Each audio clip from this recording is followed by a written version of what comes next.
Hi everybody, it's Claire from Art Journal Love with another project for Grafix Arts. So in this project I'm going to be making this little accordion journal using some of the graphics chipboard. I'm also going to have a play with some of the printed Duralar for a background on the cover. I'm going to use some artist tack and double tack as well. It just makes life so easy. Don't forget, you can head to the Grafix Arts website where you can find lots of inspiration, tips and tricks from other artists as well. So let's get started. So you can get the graphics chipboard in three colours. You've got the black, the craft and white. Really lovely. They give you a different background to work on, obviously, and your paints are going to behave differently because they're going to react with the colours in a different way. So I've put these all together in a long line. I'm going to be using Dina Wakley Media paints, and I am going to just work across these as if it was one piece of chipboard. I just want to get some colour onto the background. So I'm using one of the big flat brushes from Dina Wakley Media. This is magenta, one of my favourite pinks. I love this. I'm going with a kind of pink vibe on one side, and I'm going to go with a bluey turquoise vibe on the other side. This is carnation, so I'm bringing in a bit of a lighter tone. And you'll notice that I'm not covering the entire background. I'm leaving some bits poking through. God, I can't speak. That's going to just create more interest as well. Then this is raspberry, so I'm going in with a nice dark colour over the top. I don't have a kind of way that I work with colours when I play like this. I just play and let it happen. Other people may go dark to light, light to dark, but my brain doesn't work like that. I just kind of grab what I feel is going to work. This is a stencil, I think it's from Darkroom Door. It's an older one. I've had it a very long time and it's one of my favourites. I love this stencil. But of course, that's because it's circles. This is white paint, so I'm just bringing in a little bit of contrast. And you notice I'm still working across all of the three substrates as if they were one.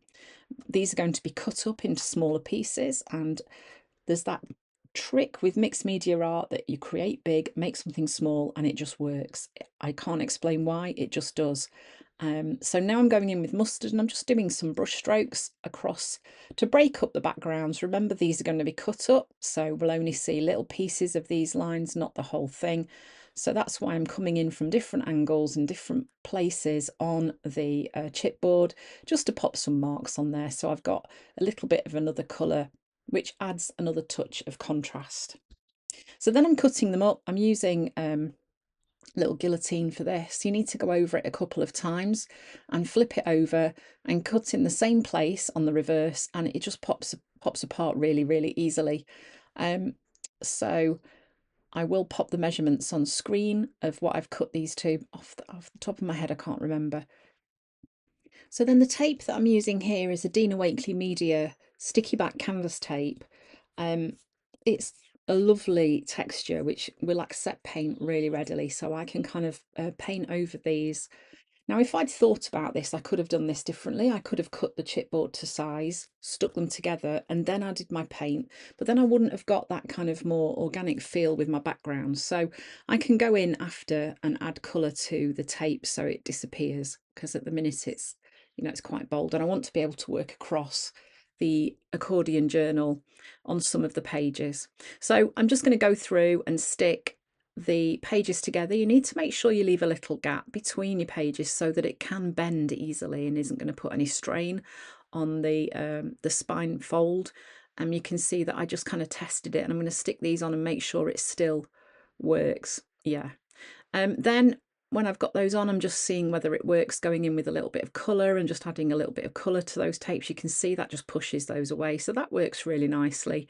I'm just going to work my way through the book doing that. So on the back, now you can see the other way that you can do it, which is to cut it first, tape it together, and then go in with your paint. So here, this is turquoise from Dina Wakley Media. I'm adding this right across, and then I'm going to go in with my other colours. So this is Sapphire from Dina Wakley Media as well. So I've got that nice dark tone in here as well.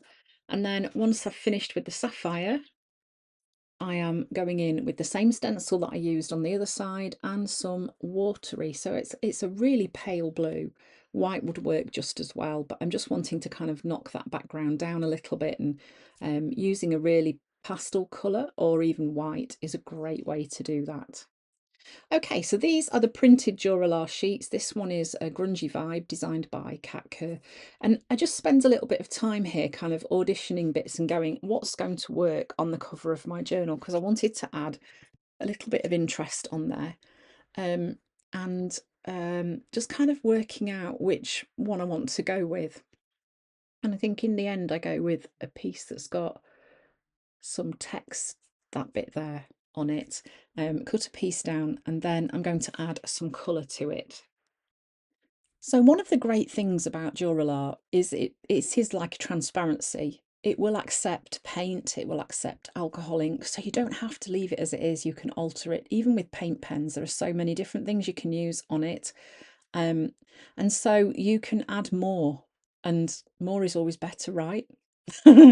Anyway, I'm going in here with more Dina Wakley Media paint. So I've got mustard, I've got magenta, and then I think there's a little bit of that watery in there as well. I'm going to be able to see those colours through. And of course, it's still going to play a little bit in the spaces where there isn't any colour. It's going to play with what's going on behind. So this is the double tack. Fantastic, because no glue needed, and it's perfect for sticking down transparencies, which can be a little bit tricky sometimes. And if you don't want that kind of those splodges of glue, which you've got to wait for it to dry for it to go transparent, this is just such an easy way to do this. So just trimming it down, and then I'm just going to peel it off and stick it on. So they've got, Grafix have two products. There's Artist Tack and there's Double Tack, and they are both fantastic, and you need them in your crafty stash. This is a book that I designed with Collage Soup alongside Emily Stone. It's called Face It, and it's got, as you would expect, loads of faces in. So I know I wanted a face on the front of my journal, so I'm just looking for an image that's going to work. To stick this image onto my journal, I'm going to be using some of the Artist Tack. Now this is perfect for this lighter weight substrate. It's like made up of teeny tiny little dots, and you can just peel it off like that. It's super easy, and it is repositionable, so you don't need to worry if you don't quite get your things in the right place the first time. So then I have a little box that's made up of different alphabet stamp sets that I've stamped out, cut out on different substrates, and I'm going to stick these onto the Artist Tack as well, and then I can add these onto my journal cover. I love using different fonts, different sizes, different shapes. I just think it adds a real splash of interest. And I do love playing with different styles of writing too. So this is a perfect way to do this. And the Artist Tack makes this super easy, because I can just lift these letters off and position them easily without any messy glue right where I want them to be. So I've got those in place, and then I decided I wanted to bring a bit of colour to them as well. So I'm using the Tim Holtz watercolour crayons, pencils, to just add a little splash of colour onto these letters. Once I'd got the colours where I wanted them, I then went in with a water brush and just pulled the pigment around just to kind of smooth it out a little bit. But that is pretty much how my little handmade chipboard graphics journal came together. I'm really enjoying working with Grafix and kind of finding different ways to make art journals using their products. Here's a little close up. I will be working in this throughout the next few months. Don't forget, you can head to the Grafix Art website, where you can find lots of inspiration, tips and tricks from other artists. Thank you for watching. I hope to see you again soon.